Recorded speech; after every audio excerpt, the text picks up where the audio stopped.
സഹോദരന്മാരെ, സഹോദരിമാരെ, റമദാനിൽ നാം പറഞ്ഞു വെച്ചതിൻ്റെ ഒരു ബാക്കിയായിട്ടാണ് പറയാൻ ആഗ്രഹിക്കുന്നത്.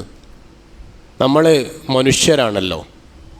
മനുഷ്യരാകുമ്പോൾ സ്വാഭാവികമായും തെറ്റുകൾ സംഭവിക്കും. തെറ്റുകൾ സംഭവിച്ചാലുള്ള പരിഹാരം എന്താണ്? തൗബയാണ്, പശ്ചാത്തപിക്കണം. അങ്ങനെ പശ്ചാത്തപിക്കുന്നവരാണ് ഏറ്റവും നല്ലവർ എന്നാണ് നബി സല്ലല്ലാഹു അലൈഹി വസല്ലം പഠിപ്പിച്ചത്. തെറ്റ് ചെയ്യാത്തവരായി ആരുണ്ടാവില്ല.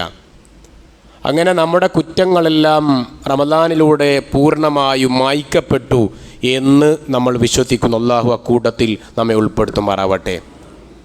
എന്നാൽ ഒരു തെറ്റ് ചെയ്യുമ്പോൾ എങ്ങനെയാണ് നമ്മൾ തെറ്റ് ചെയ്തത് എന്നൊരു ചോദ്യമാണ്. നമ്മൾ തെറ്റുകൾ ചെയ്തിട്ടുണ്ടല്ലോ, ആ തെറ്റ് എങ്ങനെയാണ് ചെയ്യുക? ആരും അറിയാതെയാണ് നമ്മൾ തെറ്റ് ചെയ്യുക, ശരിയല്ലേ? ജ്യേഷ്ഠനറിയില്ല, അനുജനറിയില്ല, സഹോദരന്മാർ അറിയില്ല, ഉമ്മ അറിയാതെ ചെയ്ത തെറ്റ്, ഉപ്പ അറിയാതെ ചെയ്ത തെറ്റ്, തൻ്റെ കൂടപ്പിറപ്പുകൾ അറിയാതെ ചെയ്ത തെറ്റ്, അങ്ങനെ ആരും അറിയാതെ സ്വകാര്യമായി ചെയ്ത ഒരുപാട് തെറ്റുകൾ നമ്മുടെ ജീവിതത്തിലുണ്ടാവും. സ്വാഭാവികമാണ്. പക്ഷേ നബി സല്ലല്ലാഹു അലൈഹി വസല്ലമ നമ്മോട് പഠിപ്പിച്ചത് അതുപോലെയുള്ള നന്മകൾ നമുക്കുണ്ടോ എന്നൊരു ചോദ്യമാണ്. ഈ വെള്ളിയാഴ്ച നിങ്ങളോട് ചോദിക്കേണ്ടത്, ഞാൻ എന്നോട് ചോദിക്കേണ്ടത് ആ ഒരു ചോദ്യമാണ്. തെറ്റുകൾ എൻ്റെ ജീവിതത്തിൽ 65 വയസ്സായവനും 25 വയസ്സായവനും അവൻ്റെ ആയുസ്സിൻ്റെ ദൈർഘ്യമനുസരിച്ച് ആരാരും അറിയാതെ തെറ്റുകൾ ചെയ്ത എണ്ണി നോക്കുക. എന്നിട്ട് സ്വന്തത്തോട് ചോദിക്കുക, അതുപോലെ ആരാരും അറിയാത്ത എത്ര നന്മകൾ എനിക്ക് ചെയ്യാൻ കഴിഞ്ഞു. പള്ളിയിൽ വന്നു, നാട്ടുകാരറിഞ്ഞു, നാം മറ്റുള്ള അമലുകൾ ചെയ്തു, മറ്റുള്ളവർ അറിഞ്ഞിട്ടുണ്ട്, ആരും അറിയില്ല. എൻ്റെ കൂടെ കിടക്കുന്ന, എൻ്റെ രാപ്പനി അറിയുന്ന എൻ്റെ പ്രിയതമനും പ്രിയതമയും അറിഞ്ഞിട്ടില്ല എന്ന രൂപത്തിൽ, എൻ്റെ ചങ്ക് ബ്രോ അറിഞ്ഞിട്ടില്ല എന്ന രൂപത്തിൽ സ്വകാര്യമായി ചെയ്ത നന്മകൾ നമുക്കുണ്ടോ എന്നൊരു അന്വേഷണം ഒന്ന് നടത്തേണ്ടതാണ്. ഈ ഒരു വെള്ളിയാഴ്ച അതിനു വേണ്ടിയാവട്ടെ എന്ന് ഞാൻ ആഗ്രഹിക്കുകയാണ്. ആരാരും അറിയാതെ ചെയ്ത നന്മകൾ, തെറ്റുകൾ അങ്ങനെയുണ്ടാവും. പക്ഷേ നന്മകൾ പലതും പരസ്യമായിട്ടാണ് നമ്മൾ ചെയ്യുക. അബൂ ഹാസിം റഹിമഹുല്ല പറഞ്ഞൊരു വാചകം, ഉക്തും ഹസനാതിക്, നീ നിന്റെ നന്മയെ മറച്ചു വെക്കണം, ഗോപ്യമാക്കണം. എങ്ങനെ? കമാ തക്തും സയ്യിആതിക്, നിന്റെ തിന്മകൾ എങ്ങനെയാണോ നീ മറച്ചു വെക്കുക അതുപോലെ നിന്റെ നന്മകൾ നീ മറച്ചു വെക്കണമെന്നാണ്. ഒന്നുകൂടി സുബൈർ അവാം റഹിമഹുല്ല പറഞ്ഞു, ഇജ്അലൂ ലക്കും ഖബീഅ മിനൽ അമലി സ്വാലിഹ്, നിങ്ങൾ നന്മയെ ഒളിപ്പിച്ച് വെക്കണം. നമ്മൾ ഒളിച്ചപ്പൊത്താൻ കളിക്കുക എന്ന് പറയും, നമ്മുടെ നാട്ടിലൊക്കെ ഒളിച്ച് കളിക്കുക എന്ന് പറയും അല്ലേ? ഖബീഅത്ത്, ഒളിപ്പിച്ച് വെക്കണം, മൂടി വെക്കണം. എങ്ങനെ? കമാ തക്തും കമാ അന്നകും ഖബീഅ മിൻ അമലി സയ്യി, ഒരു തെറ്റ് ചെയ്താൽ മറ്റുള്ളവർ അറിയാതിരിക്കാൻ എങ്ങനെയാണോ നീ അത് മൂടി വെക്കുക അതുപോലെ നീ നിന്റെ നന്മയെ മൂടി വെക്കണം എന്നാണ് ആ പ്രയോഗം. നോക്കിയിട്ടല്ലേ? അതുപോലെ നീ മൂടി വെക്കണം. എന്തുകൊണ്ട്? ഇന്നല്ലാഹ യുഹിബ്ബു, അല്ലാഹുവിന് ഇഷ്ടമാണ്. അല്ലാഹ് കുറച്ച് ആൾക്കാർ ഇഷ്ടമാണെന്ന് പറഞ്ഞ കൂട്ടത്തിൽ അത്തഖിയ്യ, തഖ്വയുള്ളവൻ ഇഷ്ടമാണ്. വൽ ഗനിയ്യ, ഐശ്വര്യമുള്ളവൻ ഇഷ്ടമാണ്. അല്ലാഹ് തന്നതുകൊണ്ട് തൃപ്തിപ്പെടുക അല്ലേ? അത് വലിയൊരു കാര്യമാണ്, വിശദീകരിക്കേണ്ട കാര്യമാണ്. വൽ ഖഫിയ്യ, മൂന്നാമതായി പറഞ്ഞത് സ്വകാര്യമാക്കി വെക്കുന്നവനെയും അല്ലാഹ്ക്ക് ഇഷ്ടമാണ്. എന്ത് സ്വകാര്യമാക്കി വെക്കുന്നവനെ? തിന്മ സ്വകാര്യമാക്കി വെക്കുന്നവനെ അല്ല, നന്മ സ്വകാര്യമാക്കി വെക്കുന്നവനെ. ഇന്നല്ലാഹ യുഹിബ്ബു അത്തഖിയ്യ വൽ ഗനിയ്യ വൽ ഖഫിയ്യ. ഉദാഹരണമായി, തെളിവുകളായി പണ്ഡിതന്മാർ വിശദീകരിച്ചു. റസൂലുള്ളാഹിന്റെ ഹദീസാണ്, മനിസ്തതഅ മിൻകും അൻ യകൂന ലഹു ഖബ്അ, നിനക്ക് സ്വകാര്യമായി ഒരു നന്മ ചെയ്യാൻ പറ്റുമെങ്കിൽ ഫൽയഫ്അൽ മിൻ അമലിൻ സാലിഹിൻ ഫൽയഫ്അൽ, നീ അങ്ങനെ ചെയ്യണം. എന്താ തെളിവെന്താ? ഒരുപാട് തെളിവാണ്. പ്രാർത്ഥനയിൽ സ്വകാര്യതയെ പറഞ്ഞു അല്ലേ? പ്രാർത്ഥനയെക്കുറിച്ച് പറഞ്ഞപ്പോൾ സൂറത്ത് അൻആമിലെ സൂറത്ത് അഅറാഫിൽ 58-ാം ആയത്ത് ഉദ്ഉ റബ്ബക്കും തളർറുഅൻ വഖുഫിയ അല്ലേ? തളർറുഅൻ വഖുഫിയ, നിങ്ങൾ അള്ളാഹുവോട് ദുആ ഇറക്കണം, പ്രാർത്ഥിക്കണം. എങ്ങനെ? നമ്മളിപ്പോൾ ജുമാക്ക് നേരത്തെ വന്നവരൊക്കെ പ്രാർത്ഥിച്ചല്ലോ. എങ്ങനെയാ പ്രാർത്ഥിച്ചേ? സ്വകാര്യമായിട്ടാണ് അല്ലേ? കൈ ഉയർത്തിയും കൈ ഉയർത്താതെയും അവനവൻ്റെ കണ്ണുകൾ മാത്രം അറിഞ്ഞ്, അവനവൻ്റെ കൽബ് മാത്രം അറിഞ്ഞും അവനവൻ്റെ കണ്ഠമിറടിക്കൊണ്ട് നാം പ്രാർത്ഥിച്ചല്ലോ. ഉദ്ഉ റബ്ബക്കും തളർറുഅൻ വഖുഫിയ. പ്രാർത്ഥനയിൽ അള്ളാഹു പഠിപ്പിച്ചത് സ്വകാര്യമായി പ്രാർത്ഥിക്കാനാണ്. സക്കരിയ നബി അലൈഹിസ്സലാമിൻ്റെ പ്രാർത്ഥന സൂറത്ത് മറിയം പറയുന്നുണ്ട് അല്ലേ? റബ്ബി ഇന്നി വഹനൽ അൽമു മിന്നി വസ്തഅലർ റഅസു ശൈബ വലം അകും ബിദുആഇക റബ്ബി ശഖിയ. സക്കരിയ നബി പ്രാർത്ഥിക്കാൻ അല്ലേ? പ്രായമായി വയോവാർദ്ധക്യത്തിലെത്തി, അങ്ങേയറ്റം മുടി നരച്ചു, താടി നരച്ചു, ജോയിൻറ്റുകൾ പെയിന് വരാൻ തുടങ്ങി, വേദന വരാൻ തുടങ്ങി, 80 വയസ്സുകൾ കഴിഞ്ഞു, എഴുന്നേറ്റ് നിൽക്കാൻ പറ്റാത്ത പ്രായമായി, കുട്ടികളുണ്ടാവുകയില്ല എന്ന് ഉറപ്പിച്ചു. ആ പ്രായത്തിലും സക്കരിയ നബി പറയാണ് റബ്ബേ എന്തില്ല, വലം അകുൻ ബിദുആഇക റബ്ബി, എൻ്റെ റബ്ബേ എനിക്ക് ഇതുവരെ വന്നിട്ടില്ല. എന്ത് വന്നിട്ടില്ല? നര വന്നിട്ടില്ല എന്നാണ്. അല്ല, വഹനൽ അൽമു മിന്നി വസ്തഅലർ റഅസു ശൈബ, നരയും വന്നു, വേദനകളും വന്നു, ആരോഗ്യം ക്ഷയിച്ചു. പക്ഷേ ഒരു കാര്യം മാത്രം എനിക്ക് വന്നിട്ടില്ല, വലം അകുൻ ബിദുആഇക റബ്ബി ശഖിയ, നിരാശ മാത്രം വന്നിട്ടില്ല. നമുക്ക് വരുന്ന സാധനം അതാണ് അല്ലേ? ഞാൻ ഇന്നലെ ഇശാക്കേശം അല്ലാണ്ട് ദുആയിരുന്നല്ലോ, ഇന്നലെ അസർക്കേശം ഞാൻ പഠിച്ചോണ്ട് ദുആയിരുന്നല്ലോ, ഇന്ന് സുബീക്കേശം ദുആയിരുന്നല്ലോ. എന്ത് കാര്യം? എൻ്റെ കഥ കട്ടപ്പോകുകയാണ്, ഒരു കാര്യമില്ല. നമ്മളിങ്ങനെയാണ്, വലം അകുൻ ബിദുആഇക റബ്ബി ശഖിയ. എന്തുകൊണ്ട് നിരാശനായിട്ടില്ല? ആ പ്രാർത്ഥന സ്വീകരിച്ചു. യാ സക്കരിയ ഇന്നാ നുബശ്ശിറുക ബിഗുലാമിൻ ഇസ്മുഹു യഹ്യ. സന്തോഷ വാർത്തയാണ് അല്ലേ? എന്തുകൊണ്ടാ? 3 കാരണമാണ്. ഒന്ന്, നിരാശനായിട്ടില്ല. രണ്ടാമത്തെ കാരണം എന്താണെന്നറിയോ? പ്രാർത്ഥിക്കുമ്പോൾ ഇതിനാദാ റബ്ബഹു, വിളിച്ചതാണ്, പ്രാർത്ഥിക്കുകയല്ല, വിളിച്ചു എന്നാണ്. നമ്മൾ വിളിയുടെ പ്രത്യേകത റമദാനിൽ 2ാം ഖുതുബയിൽ ഞാൻ സൂചിപ്പിച്ചിരുന്നു. എന്താ വിളിയുടെ പ്രത്യേകത? നമ്മളെല്ലാവരെയും വിളിക്കുമോ? ഇല്ല. നമ്മുടെ കയ്യിലുള്ള ഫോണിൽ ഒരുപാട് നമ്പറുണ്ട്. എല്ലാ നമ്പറിലേക്ക് നമ്മൾ ഫോൺ ചെയ്യുമോ? ഇല്ല. ആരെയാ വിളിക്കുക? അറിയുന്നവരെയാ വിളിക്കുക. അറിയുന്ന എല്ലാവരെയും വിളിക്കോ? നമ്മുടെ ഈ റോഡിൽ ഇറങ്ങിയിട്ട് പോകുന്നവരെയൊക്കെ നമ്മൾ വിളിക്കോ? ഇല്ല. അറിയുന്നവരെയാ വിളിക്കുക. അറിയുന്നവരെ എല്ലാവരെയും നമ്മൾ വിളിക്കോ? ഇല്ല. ആവശ്യമുള്ളവരെയാണ് വിളിക്കുക. ആവശ്യബോധമാണ് അവരെ വിളിക്കാൻ നമുക്കുള്ള കാരണം അല്ലേ? ആവശ്യമാണ്. അപ്പോൾ വിളി എന്ന് പറഞ്ഞാൽ എനിക്ക് ആവശ്യമുണ്ടാകുമ്പം എൻ്റെ മനസ്സിലുണ്ടാകുന്ന തോന്നലാണ് വിളിയായി പുറത്തേക്ക് വരിക. അത് അക്ഷരമാണോ? അല്ല, അതെൻ്റെ വികാരമാണ്, അതെൻ്റെ ചിന്തയാണ്, അതിൻ്റെ മനസ്സിൻ്റെ ഉള്ളിലുള്ളതാണ്. ഇന്നയാളെ വിളിക്കണം എന്നുള്ള തോന്നൽ, അതാണ് പ്രാർത്ഥന എന്നാണ്. നമ്മുടെ പ്രാർത്ഥന എങ്ങനെയാണോ? ഞാൻ കൈ ഉയർത്തുന്നു, റബ്ബന ആതിനാ ഫിദ്ദുനിയ ഹസനതൻ വഫിൽ ആഖിറതി ഹസനതൻ വഖിന അദാബന്നാർ എന്ന് പ്രാർത്ഥിക്കുന്നു. എൻ്റെ ദുന്യാവിൽ എനിക്കുള്ള നഷ്ടങ്ങൾ നികത്തി തരണേ എന്നാണ് ആ പ്രാർത്ഥന അർത്ഥം. എന്ന് എനിക്ക് മനസ്സിലായിട്ടില്ലെങ്കിൽ ഞാൻ വിളിച്ചിട്ടുണ്ടോ? വിളിച്ചിട്ടില്ല. വിളിക്കുമ്പോൾ ഞാൻ വിളിക്കുന്നവനും ഞാനും തമ്മിൽ ഒരു അഭേദ്യമായ ബന്ധമുണ്ടാവണം. ഞാൻ ആരെയാണോ വിളിക്കുന്നത് അവർ കേൾക്കണം. ഞാൻ ആരെയാണോ വിളിക്കുന്നത് അവർ കാണണം. ഞാൻ ആരെയാണോ വിളിക്കുന്നതും അവർ ഞാൻ വിളിച്ചിട്ടുണ്ടെന്ന് അറിയണം. ഞാൻ ആരെയാണോ വിളിക്കുന്നതും അവരെ ഞാൻ നോക്കണം. അപ്പോഴല്ലേ വിളിയാവുക. അപ്പോൾ സക്കരിയ നബി രണ്ടാമതായി വിളിച്ചു, ഇതിനാദാ റബ്ബഹു. ആ വിളി എങ്ങനെ വിളിച്ചത്? ഒച്ച വയലുകളിൽ അങ്ങനെയല്ലേ? പാതിരാ വയലുകളിൽ നമ്മുടെ ഉസ്താദുമാരെങ്ങനെയാ പ്രാർത്ഥിക്കുക? അത് ശബ്ദമാണ്, ശബ്ദമയമാണ്, ശബ്ദഘോഷമാണ് അല്ലേ? കുറേ അലങ്കാരങ്ങൾ ഇങ്ങനെ വെച്ച് ആർത്തട്ടഹസിക്കുന്ന പ്രാർത്ഥനയാണ്. അതല്ല പ്രാർത്ഥന. ലാ തജ്ഹർ ബിസ്സലാതിക്. പ്രാർത്ഥന ഒച്ചത്തിലാക്കാൻ പറ്റൂല. അത് ഗോപ്യമാവണം, സ്വകാര്യമാവണം, പതിത്വമുണ്ടാവണം. നിദാഅൻ ഖഫിയ്യ, നിദാഅൻ ഖഫിയ്യ, സ്വകാര്യമായിട്ടാണ് സക്കരിയ നബി വിളിച്ചത്. പ്രവർത്തനത്തിൽ മാത്രമല്ല, പ്രാർത്ഥനയിൽ സ്വകാര്യതയുണ്ടോ എങ്കിൽ അള്ളാഹു സ്വീകരിക്കും. ഭാര്യയും ഭർത്താവും വേറെ ആരുമില്ലാത്ത റൂമിലുണ്ടാകുമ്പോൾ അവർ തമ്മിൽ പറയുന്ന കുശലം തൊട്ടടുത്ത് കടന്നുറങ്ങുന്ന 4 വയസ്സുള്ള കുട്ടികൾക്കോ കേൾക്കോ ഇല്ല. എന്തുകൊണ്ടാണ് കേൾക്കാത്തത്? സ്വകാര്യാണ്. കുട്ടി തൊട്ടടുത്ത് കിടന്നുറങ്ങുന്നുണ്ട്, അല്ലെങ്കിൽ കളിച്ചുകൊണ്ടിരിക്കുന്ന കുട്ടി കേൾക്കൂല. അത് സ്വകാര്യമാണ്. അത് ഭാര്യയും ഭർത്താവും തമ്മിലുള്ള ഒരു അഭേദ്യമായ ബന്ധത്തിലൂടെ ഉണ്ടാകുന്ന ഒരു സംവേദനമാണ്. നിദാഅൻ ഖഫിയ്യ, അതിനാ സ്വകാര്യം എന്ന് പറയാ.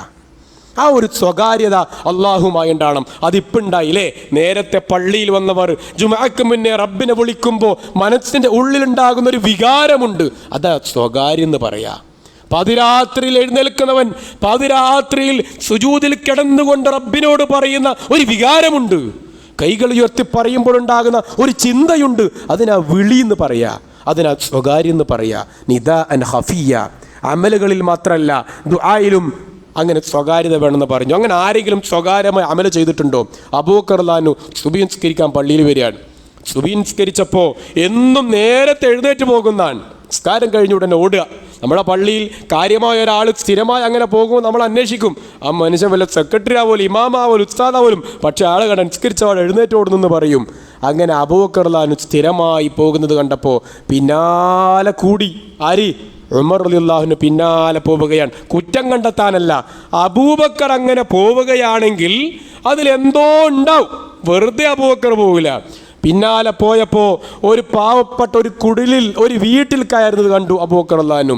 ഉമർ റളിയല്ലാഹു അവിടെ തന്നെ താമസിക്കുകയാണ്.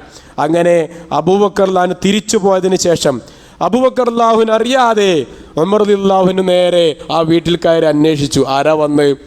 അവരൊന്നും അറിയില്ല. എന്നും രാവിലെ വരും, എൻ്റെ കാര്യങ്ങളൊക്കെ ചെയ്തു തരും, സഹായിക്കും, എൻ്റെ വീട് അടിച്ചു വാരും, എൻ്റെ ആടിനെ കറന്നു തരും, എനിക്കുള്ള കാര്യങ്ങളൊക്കെ ചെയ്തു തരും. ആ മനുഷ്യൻ അങ്ങനെ പോകും. അങ്ങനെ ഇത് അബൂബക്കർ റളിയല്ലാഹു പറഞ്ഞു. ഉമർ റളിയല്ലാഹു അദ്ദേഹത്തിൻ്റെ കണ്ണിൽ നിന്നും കണ്ണുനീരൊലിപ്പിക്കുകയായിരുന്നു. ആരാരും അറിയാതെ അവർ ചെയ്ത അമലുകളായിരുന്നു അത്. സഹോദരന്മാരെ, സഹോദരിമാരെ, സ്ത്രീകളെ, ഉമ്മമാരെ, പങ്ങന്മാരെ, ജ്യേഷ്ഠാനുജന്മാരെ, പണ്ഡിതന്മാരെ, ഉസ്താദുമാരെ, കമ്മിറ്റിക്കാരെ, എല്ലാവരോടുമായി ഞാൻ പറയുകയാണ്, ഇങ്ങനൊരു അമൽ എനിക്കുണ്ടോ? ഞാൻ എന്നോട് ചോദിക്കാം, നിങ്ങൾ നിങ്ങളോട് ചോദിക്കുക. ഇങ്ങനൊരു അമൽ നമ്മുടെ ജീവിതത്തിൽ ഉണ്ടായിട്ടുണ്ടോ? ആരാരും അറിയാതെ ഞാനും എൻ്റെ റബ്ബും മാത്രമായുള്ള സ്വകാര്യമായൊരു അമൽ നമുക്ക് ചെയ്യാൻ പറ്റിയിട്ടുണ്ടോ? ഇല്ലെങ്കിൽ ചെയ്യണം, നിർബന്ധമാണ്, ചെയ്യണം. ഉക്തും ഹസനാതിക് കമാ തക്തും സയ്യിആതിക്. നീ തെറ്റ് ചെയ്യുമ്പോൾ സ്റ്റാറ്റസ് വെച്ചിട്ടല്ല തെറ്റ് ചെയ്യുക, അല്ലേ? സോഷ്യൽ മീഡിയയിൽ കാണിച്ചിട്ടല്ല തെറ്റ് ചെയ്യുക. തെറ്റ് ചെയ്യുമ്പോൾ ആരാരും അറിയാതെയാണ് തെറ്റ് ചെയ്യാറുള്ളത് എങ്കിൽ അതുപോലെ സ്റ്റാറ്റസ് വെക്കാതെ, സോഷ്യൽ മീഡിയയിൽ പറയാതെ നമുക്ക് ചെയ്യാൻ പറ്റിയ എത്ര നന്മകൾ ഉണ്ടായിട്ടുണ്ട് എന്നൊരു ചിന്ത നമ്മൾ നടത്തേണ്ടതാണ്. നമുക്കറിയാം ഒരുപാട് സംഭവങ്ങൾ. സൈനുൽ ആബിദീൻ എന്ന് പറയും. സൈനുൽ ആബിദീൻ അലി റളിയല്ലാഹുവിന്റെ മകൻ ഹുസൈൻ റളിയല്ലാഹു അൻഹു, അദ്ദേഹത്തിൻ്റെ മകൻ്റെ പേരും അലി എന്നാണ് അവർ ഇട്ടത്. അങ്ങനെ ഒരു പാരമ്പര്യം പഴയ കാലത്തുണ്ടായിരുന്നു. ആ അലി ഇബ്നു ഹുസൈൻ, ഈ അലി ഇബ്നു ഹുസൈൻ സൈനുൽ ആബിദീൻ എന്നാണ് ചരിത്രത്തിൽ അറിയപ്പെട്ടത്. അദ്ദേഹം നല്ല ധനികനായിരുന്നു, സമ്പത്തിനുടമയായിരുന്നു, ഒരുപാട് നന്മകൾ ചെയ്തിരുന്നു. പക്ഷെ അദ്ദേഹം ദാനം ചെയ്യുന്നത് ഇവരൊന്നും കണ്ടിട്ടില്ല. അങ്ങനെ കൂടെയുള്ളവരൊക്കെ കളിയാക്കും, പിശുക്കൻ എന്ന് പറഞ്ഞ് കളിയാക്കുമായിരുന്നു. അപ്പോൾ അദ്ദേഹം ചിരിച്ചുകൊണ്ട് പറയും, ഇന്ന സദഖത സിരി തുത്ഫിഉ ഗളബുർ റബ്ബ്. രഹസ്യമായ ദാനം അള്ളാഹുവിൻ്റെ കോപം ഇല്ലാതാക്കും എന്ന് പറയുമായിരുന്നു എന്നാണ്. അദ്ദേഹം ചിരിക്കും, ഒന്നും പറയില്ല. അങ്ങനെ ഈ മനുഷ്യൻ മരിക്കുകയാണ്. മരിച്ചപ്പോൾ മയ്യത്ത് മരിച്ചതിന് ശേഷം കഫൻ ചെയ്യുമ്പോൾ അദ്ദേഹത്തിൻ്റെ ഷോൾഡറിൽ ഒരടയാളമുണ്ട്. നമ്മൾ തയമ്പ് എന്ന് പറയും നമ്മുടെ നാട്ടിലൊക്കെ. ഷോൾഡറിൽ അടയാളമുണ്ടായിരുന്നു, ചുമടെടുത്ത അടയാളം. അവർക്ക് അപ്പോഴും കൃത്യമായി മനസ്സിലായില്ല. അദ്ദേഹത്തിൻ്റെ മരണം കഴിഞ്ഞ് ദിവസങ്ങൾ കഴിഞ്ഞപ്പോൾ ഒരുപാട് പാവപ്പെട്ടവർ അന്വേഷിക്കാൻ തുടങ്ങി. ഞങ്ങൾക്ക് ഭക്ഷണമില്ല, കഴിക്കാൻ വകയില്ല. അപ്പം നിങ്ങൾക്ക് ഇത്രയും കാലം എങ്ങനെയാണ് കഴിഞ്ഞത്? അത് ആരോ ഒരാൾ നമ്മൾ രാവിലെ എഴുന്നേൽക്കുമ്പോൾ നമ്മുടെ വീട്ടുപടിക്കൽ കൊണ്ടുവച്ചിരുന്നു, ആരാന്നറിയില്ല. അപ്പോൾ കാര്യം മനസ്സിലായി, ഇത് മരിച്ചുപോയ സൈനുൽ ആബിദീനായിരുന്നു എന്ന്. അവനൊരു കാലഘട്ടം ഉണ്ടായിരുന്നു. നമുക്കൊന്ന് സ്വപ്നത്തിൽ കാണാൻ പറ്റുമോ? അല്ലേ? നമ്മൾ റമദാനിൽ കുറേ കിറ്റ് കൊടുത്തിരുന്നു. റമദാനിൽ ഒരുപാട് നോമ്പ് തുറ നടത്തിയിരുന്നു. റമദാൻ കഴിഞ്ഞപ്പോൾ ഈ കിറ്റ് വാങ്ങിയ മനുഷ്യന്മാരുണ്ടല്ലോ, അവർ റമദാൻ അല്ലാത്തപ്പോഴും പ്രാരാബ്ധത്തിലാണ്. അവർ റമദാൻ കഴിഞ്ഞാലും അവർ പ്രയാസത്തിലാണ്. നമ്മൾ അവരെക്കുറിച്ച് അന്വേഷിച്ചോ? നമുക്ക് ലിസ്റ്റ് കിട്ടി, ഇതാ ഇന്നവരൊക്കെ പാവപ്പെട്ടവരാണ് എന്ന വിവരം നമുക്ക് കിട്ടി. നമുക്ക് ആരും അറിയാതെ അവർക്ക് ആവശ്യമായ നാണയത്തുട്ടുകൾ, ആവശ്യമായ ആവശ്യങ്ങൾ നിർവഹിച്ചു കൊടുക്കാൻ നമുക്ക് കഴിഞ്ഞിട്ടുണ്ടോ? അവരുടെ പേര് വിവരം ശേഖരിക്കാൻ, അവർക്കൊന്ന് കൊണ്ടുകൊടുക്കാൻ, അവർക്കൊന്ന് ആശ്വസിപ്പിക്കാൻ. രോഗികൾ ഒരുപാട് ആളുകളുണ്ട്, നമ്മുടെ കുടുംബക്കാരുണ്ട്. അതൊന്ന് എണ്ണി നോക്കുക. നമ്മുടെ കുടുംബത്തിൽപ്പെട്ടവർ, നമ്മുടെ ബന്ധുവിൽപ്പെട്ടവർ, നമ്മുടെ അയൽക്കാർ, നമുക്ക് പരിചയമുള്ളവർ, പള്ളിയിൽ ചിലപ്പോൾ നമ്മുടെ കൂടെ വന്നവർ രോഗികളായി ഉണ്ടാകും. അവരെ കാണുന്നില്ല. ആരാരും അറിയാതെ അവരെ ഒന്ന് പോയി കാണാൻ, അവർക്ക് ആവശ്യമായത് എന്തെങ്കിലും ഒന്ന് ചെയ്തു കൊടുക്കാൻ. ചിലപ്പോൾ കാശൊന്നും ആവശ്യമുണ്ടാവില്ല. അവിടെ പോയി ഇരുന്ന് ഒരു 15 മിനിറ്റ് സംസാരിച്ചാൽ അവർ പറയും, വല്ലാത്തൊരാശ്വാസം കേട്ടോ എന്ന് പറയും, അല്ലേ? വല്ലാത്തൊരാശ്വാസമായി എന്ന് പറയും ഒന്ന് സംസാരിക്കാൻ. രോഗികളെ സന്ദർശിച്ചാൽ 70,000 മലക്കുകൾ നമുക്ക് വേണ്ടി പൊറുക്കലിനെ തേടി പ്രാർത്ഥിക്കുന്നതാണ്. 70,000 മലക്കുകൾ ആർക്ക് വേണ്ടി? നമ്മളൊരു രോഗിയെ കാണാൻ പോയാൽ ആ രോഗിയെ കാണാൻ പോയി എന്നുള്ള ഒറ്റ കാരണം കൊണ്ട് 70,000 മലക്കുകൾ നമുക്ക് വേണ്ടി ഇസ്തിഗ്ഫാറിന് വേണ്ടി പ്രാർത്ഥിക്കുന്നു. അല്ലാഹു അക്കൂടെ നമ്മൾ ഉൾപ്പെടുത്തുമാറാവട്ടെ. സഹോദരന്മാരെ, സഹോദരിമാരെ, അപ്പോൾ രോഗിയെ കാണാൻ, അവർക്ക് വേണ്ടി പ്രാർത്ഥിക്കാൻ, മൻ ദആ ബിളഹ്രിൽ ഗൈബ് ലിഅഖീഹി, സഹോദരന് വേണ്ടി അവൻ്റെ അഭാവത്തിൽ പ്രാർത്ഥിച്ചാൽ, ഫഖാലൽ മലക്കുൽ മുവക്കൽ ആമീൻ, മലക്കുകൾ പറയും ആമീൻ എന്ന് പറയും.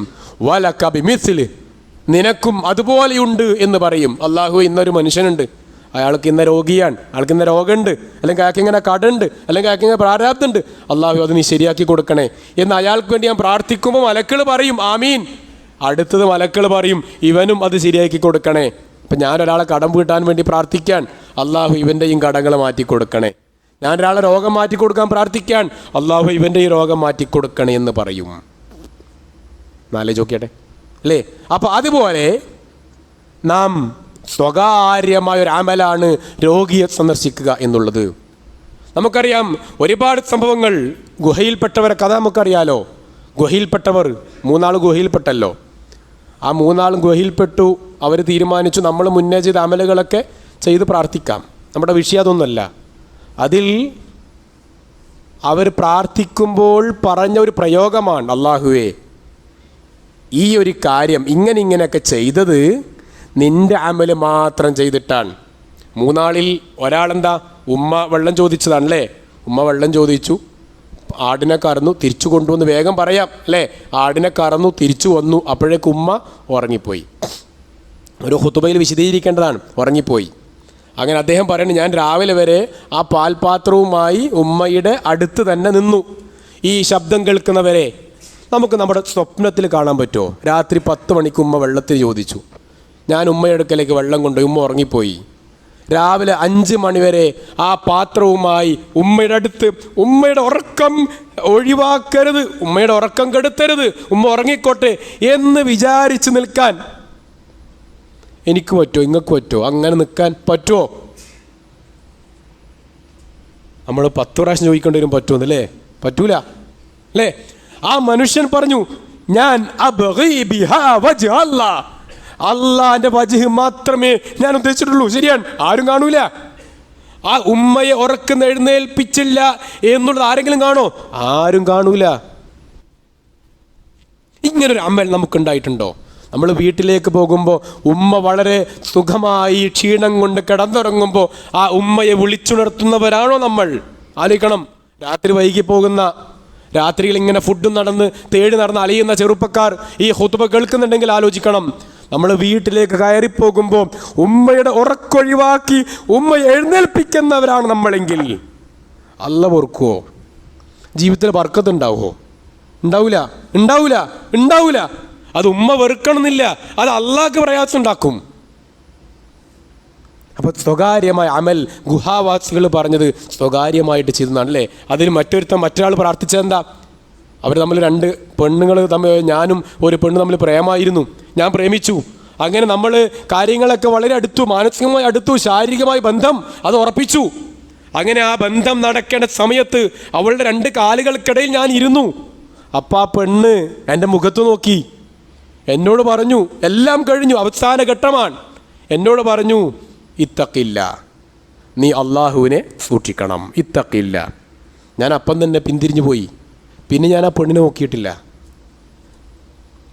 അവിടെ ആരെങ്കിലും കാണുമോ? ഇല്ല. ആരെങ്കിലും അറിയോ? ഇല്ല.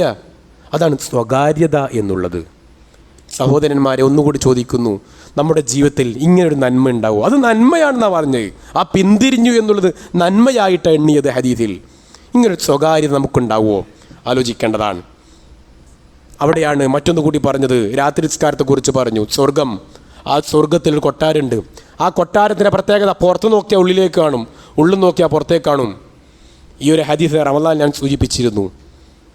അപ്പോൾ ഒരു അറാബി ചോദിച്ചു, ലിമൻ യാ റസൂലല്ലാ, ആർക്കാ നബി അത് കിട്ടുക? ഇപ്പോൾ റസൂലുള്ള പറഞ്ഞു 4 ആളുകളാണ്. അതിൽ 4ാമത്തെ ആളാരാണെന്നറിയോ? എല്ലാവരും ഉറങ്ങുമ്പോൾ നിസ്കരിക്കുന്നവനാണ്. വസല്ലൂ ബില്ലൈലി വന്നാസു നിയാമുൻ, നിങ്ങൾ രാത്രി നിസ്കരിക്കുക. വന്നാസു നിയാമുൻ, ആ ഭാഷ സമയം കിട്ടുമ്പോൾ നിങ്ങളൊന്ന് വായിച്ചു നോക്കണം, അറിയുന്നവർ, ഭാഷ അറിയുന്നവർ. വന്നാസു നിയാമുൻ, ജനങ്ങൾ ഉറങ്ങുകയും ചെയ്യുന്നു എന്നാണ് അതിൻ്റെ മലയാളം. നിങ്ങൾ എന്ത് ചെയ്യണം? നിസ്കരിക്കണം. വസല്ലൂ, നിങ്ങൾ നിസ്കരിക്കണം, ബില്ലൈൽ, രാത്രിയിൽ. വന്നാസു, ജനങ്ങൾ ആകുന്നു, നിയാമുൻ, ഉറങ്ങുന്നവരാകുന്നു. അപ്പോൾ ജനങ്ങൾ ഉറങ്ങുമ്പോൾ നിസ്കരിക്കാമെന്നാണ്. ഇപ്പം എൻ്റെ വീട്ടിൽ നിന്ന് ഞാൻ എഴുന്നേൽക്കും, എൻ്റെ ഭാര്യ അറിഞ്ഞോളണമെന്നില്ല, മക്കൾ അറിഞ്ഞോളണമെന്നില്ല, വീട്ടിലുള്ളവർ അറിഞ്ഞുകൊള്ളണമെന്നില്ല. അങ്ങനെ നിസ്കരിക്കണം. അത് സ്വകാര്യതയാണ്. അതുകൊണ്ട് സഹോദരന്മാരെ, സ്വകാര്യമായി ചെയ്യാൻ ശ്രദ്ധിക്കണം. ഒരു കാര്യം കൂടി, ഷെയ്ഖുൽ ഇസ്ലാം ഇബ്നു തൈമിയ്യ അദ്ദേഹത്തെ ജയിലടക്കുകയാണ്. പ്രമുഖ പണ്ഡിതന്മാരൊക്കെ പലപ്പോഴും ജയിൽവാസം അനുഭവിച്ചവരാണ്. ഇബ്നു തൈമിയെ കയ്യാമം വെച്ച് ജയിലിലേക്ക് കൊണ്ടുപോകുമ്പോൾ ഇബ്നു തൈമിയ പറഞ്ഞൊരു വാചകം വളരെ ശ്രദ്ധേയമാണ്. അദ്ദേഹം പറഞ്ഞു, ഇന്ന ഹബ്സി ഹുൽവ, എന്നെ ജയിൽ ബാധിതനാക്കുകയാണല്ലോ, എനിക്ക് എൻ്റെ ഈ ബന്ധനം എനിക്ക് ഇഷ്ടാണ്, എനിക്ക് മാധുര്യമാണ്. എന്താ കാരണം? വഇഖ്റാജുഹു മിൻ ബലദി സിയാഹ, ഇനി എന്നെ നാട് കടത്തുകയാണെങ്കിലോ അത് ഞാൻ ടൂറായിട്ട് കണക്കൂട്ടും. നാട് കടത്തുമ്പോൾ അത് ഞാൻ ടൂറായി അനുഭവിക്കും. കാരണം എന്താണെന്ന് വെച്ചാൽ വഖത്ലി ഷഹാദ, ഇനി എന്നെ കൊല്ലുകയാണെങ്കിൽ അത് ഞാൻ ഷഹീദിൻ്റെ കൂലിയായി ഞാൻ മനസ്സിലാക്കുന്നു. അദ്ദേഹം പറഞ്ഞു, എന്താ കാരണം എന്നറിയോ? ജയിലിൽ പോയാൽ ആരും അറിയാതെ അമല് ചെയ്യാലോ, അതെനിക്കിത്ര സന്തോഷം എന്നാണ് അദ്ദേഹം പറഞ്ഞത്. ആരും അറിയില്ലല്ലോ, അമല് ചെയ്യുന്ന ആരും അറിയില്ലല്ലോ അല്ലേ? ആ ഒരു മനസ്സ് നോക്കിയാട്ടെ നമ്മൾ, അല്ലേ? അത് വല്ലാത്തൊരു ഈമാനാണ്. എന്തുകൊണ്ടാണ്? അവിടെയാണ് നബി സല്ലല്ലാഹു അലൈഹി വസല്ലം പ്രഖ്യാപനം, സ്വകാര്യമായി നിങ്ങൾ അമല് ചെയ്യാൻ പറ്റുമെങ്കിൽ ഫൽയഫ്അൽ, നിങ്ങൾ അങ്ങനെ ചെയ്യണം. അത് ഉൾക്കൊണ്ടത് കൊണ്ടാണ്. സഹോദരന്മാരെ, സഹോദരിമാരെ, ആ രൂപത്തിലുള്ള നല്ല അമൽ ജീവിതത്തിൽ സ്വകാര്യമായി ഒരു അമലെങ്കിലും ഉണ്ടോ എന്നൊരു പരിശോധന നടത്തുക. ഒരു ദിവസം ഒരു സ്വകാര്യമായ അമലെങ്കിലും ചെയ്യും എന്ന് ഈ ജുമഅയിൽ തീരുമാനിക്കുക, പ്രതിജ്ഞയെടുക്കുക. അല്ലാഹു തൗഫീഖ് നൽകുമാറാവട്ടെ.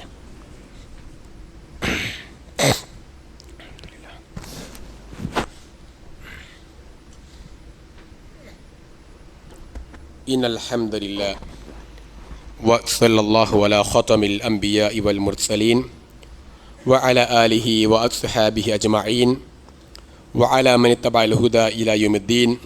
അമ്മാ ബഅദ്. യാ അയ്യുഹൽ ഇഖ്വാൻ വൽ അഖ്വാതി തഖുല്ലാഹ ഇബാദല്ലാഹ് ഉസീകും താനിയൻ ബിതഖ്വല്ലാഹ്. ഏറെ സ്നേഹം നിറഞ്ഞ സഹോദരന്മാരെ, സഹോദരിമാരെ, അള്ളാഹുവിൻ്റെ നിയമങ്ങളും നിർദ്ദേശങ്ങളും പാലിച്ച് ഖബറിലേക്ക് മടങ്ങേണ്ടവരാണ് നമ്മളെല്ലാവരും എന്ന ബോധത്തോടു കൂടി അമലുകളെ ക്രമീകരിക്കണം എന്ന് ഒന്നുകൂടി ഓരോരുത്തരെയും ഓർമ്മിപ്പിക്കുകയാണ്. അള്ളാഹു നമുക്ക് എല്ലാവർക്കും പരിപൂർണമായ ഈമാനും പരിപൂർണമായ ആരോഗ്യവും പ്രദാനം ചെയ്യുമാറാവട്ടെ. സഹോദരന്മാരെ, സഹോദരിമാരെ, ഈ വിഷയം വളരെ വിശദമായി നാം മനസ്സിലാക്കേണ്ട ഒരു വിഷയമാണ്. വളരെ ചുരുക്കിക്കൊണ്ട് പറഞ്ഞാൽ, ഒന്ന്, ഈ രൂപത്തിൽ നാം സ്വകാര്യമായി അമൽ ചെയ്താൽ എന്താണ് മെച്ചം? ഒന്നാമത്തെ ഗുണം, അള്ളാഹുവിൻ്റെ കോപം നമുക്കില്ലാതെയാകും. രണ്ടാമത്തെ ഗുണം, ഇഖ്ലാസ് വർദ്ധിക്കും, ആത്മാർത്ഥത വർദ്ധിക്കും. മൂന്നാമത്തെ ഗുണം, നന്മ ചെയ്യാനുള്ള തൗഫീഖ് വീണ്ടും വീണ്ടും ഉണ്ടാവും. സ്വകാര്യമായി നമ്മൾ അമൽ ചെയ്യാൻ തുടങ്ങിയാൽ നന്മ ചെയ്യാനുള്ള തോന്നൽ വന്നുകൊണ്ടേയിരിക്കും. നാലാമതായി, മനസ്സിന് സംതൃപ്തി ഉണ്ടാവും. ഒരമലെങ്കിലും അങ്ങനെ ചെയ്തല്ലോ, സംതൃപ്തി ഉണ്ടാവും. 5-മതായി അള്ളാഹുവുമായുള്ള ബന്ധം ശക്തിപ്പെടും. 6-മതായി അർശിന് തണൽ ലഭിക്കും. ആ ഹദീസൊക്കെ നാം വിശദീകരിക്കേണ്ടതാണ്. അതായത് അർശിന് തണൽ ലഭിക്കുന്ന എത്ര വിഭാഗേനു? 7 വിഭാഗം അല്ലേ? ആ 7 വിഭാഗത്തിൽ ഒരു വിഭാഗമാരാണ് വറജുലുൻ തസദ്ദഖ ബിസദഖത്തിൻ എന്നാണ്. ഒരു ഭാഗം സ്വതക്ക ചെയ്യുന്നയാളാണ്. ആ സ്വതക്ക ചെയ്യുന്നയാളുടെ പ്രത്യേകത എന്താ? ഫഅഖ്ഫാഹ എന്നാണ്. അതിനെ അയാൾ എന്ത് ചെയ്യും? സ്വകാര്യമാക്കും. സ്വകാര്യമായി സ്വതക്ക ചെയ്യുന്നതിന് എന്ത് കിട്ടും? അർശിൻ്റെ തണൽ ലഭിക്കുമെന്നാണ്. അതേപോലെ തന്നെ 7-മത്തെ വിഭാഗം അള്ളാഹുവിൻ്റെ ആദരവ് ലഭിക്കുമെന്നാണ്. 8-മത്തെ വിഭാഗം അവരുടെ പ്രാർത്ഥനകൾക്ക് സ്വീകാര്യതയുണ്ടാകും. സ്വകാര്യമായി അമൽ ചെയ്യുന്നവരുടെ പ്രാർത്ഥനയ്ക്ക് കൂടുതൽ സ്വീകാര്യതയുണ്ടാകും. ഇങ്ങനെ 8 ഗുണങ്ങൾ സ്വകാര്യമായി അമൽ ചെയ്താലുള്ള ഗുണങ്ങളാണ്. സഹോദരന്മാരെ, സഹോദരിമാരെ, 8ഉം വിശദീകരിക്കേണ്ട ഭാഗമാണ്. അതുകൊണ്ട് തന്നെ നാം അത് കൂടുതൽ ഉൾക്കൊള്ളുവാൻ തയ്യാറാവുക. ഒരുപാട് ആയത്തുകൾ, ഒന്ന് ഞാൻ ഓതി വെച്ച ആയത്ത് ഉസ്ലിഫത്തിൽ ജന്നത്തു ലിൽ മുത്തഖീന ഗൈറ ബഈദ് ഹാദാ മാ തുഅദൂന ലികുല്ലി അവ്വാബിൻ ഹഫീദ് മൻ ഖശ്യ റഹ്മാൻ ബിൽ ഗൈബ് വജഅ ബിഖൽബിൻ മുനീബ്. സൂറത്തുൽ ഖാഫിൽ ആയത്താണ്. മറ്റു നമുക്കറിയാം സൂറത്തുൽ മുൽക്കിൽ ആയത്തിൻ്റെ ലദീന യഖ്ശൗന റബ്ബഹും ബിൽ ഗൈബ് ലഹും മഗ്ഫിറത്തുൻ വഅജ്റുൻ കബീർ. അല്ലേ? ഇന്നൽ ലദീന യഖ്ശൗന റബ്ബഹും ബിൽ ഗൈബ്, അല്ലാഹുവിനെ ഗൈബിൽ അദൃശ്യമായി അള്ളാഹുവിനെ പേടിക്കുക. അതാണ് ഈ സ്വകാര്യമായ നന്മ ചെയ്യുന്നവർക്ക് ഉണ്ടാകുന്ന ഒരു ഗുണം. എപ്പോഴും അള്ളാഹിന് ഓർമ്മയുണ്ടാകുന്നതാണ്. കാരണം അത് അള്ളാഹിനെ എന്തുകൊണ്ടാണ് സ്വകാര്യമായി ചെയ്യാൻ കാരണം? അള്ളാഹിനെ സ്വകാര്യമായി ഇഷ്ടപ്പെടുന്നതുകൊണ്ടാണ്, അള്ളാഹുവിനെ സ്വകാര്യമായി പേടിക്കുന്നത് കൊണ്ടാണ്. ആ ഒരു പേടിയും ആ ഒരു ആദരവും ഒക്കെ നമുക്ക് വർദ്ധിക്കും എന്നുള്ളത് കൊണ്ടാണ് സ്വകാര്യമായ അമൽ നമ്മളിന്ന് തീരുമാനിക്കാം. എല്ലാ വെള്ളിയാഴ്ചയും നമ്മൾ അമലുകൾ പതിവാകണം എന്നാണല്ലോ. ഒരു 500 രൂപ പള്ളിയുടെ ബക്കറ്റിൽ വെള്ളിയാഴ്ച നിക്ഷേപിക്കുന്ന ആൾ തീരുമാനിക്കുക, എല്ലാ വെള്ളിയാഴ്ച 500 ഇടാൻ തീരുമാനിക്കുക. അതിനേക്കാൾ അധികരിപ്പിച്ചോ, പക്ഷെ കുറക്കാൻ പറ്റില്ല. അങ്ങനെ നിശ്ചിതമായ തുക ദാനധർമ്മത്തിലായാലും അമലിലായാലും ഒരു നന്മ, സ്വകാര്യമായ ഒരു നന്മ എൻ്റെ ജീവിതത്തിൽ ഞാൻ ചെയ്യും എന്ന് ഇന്ന് പ്രതിജ്ഞ എടുക്കുക. എന്തെങ്കിലും ഒരു നന്മയാവട്ടെ.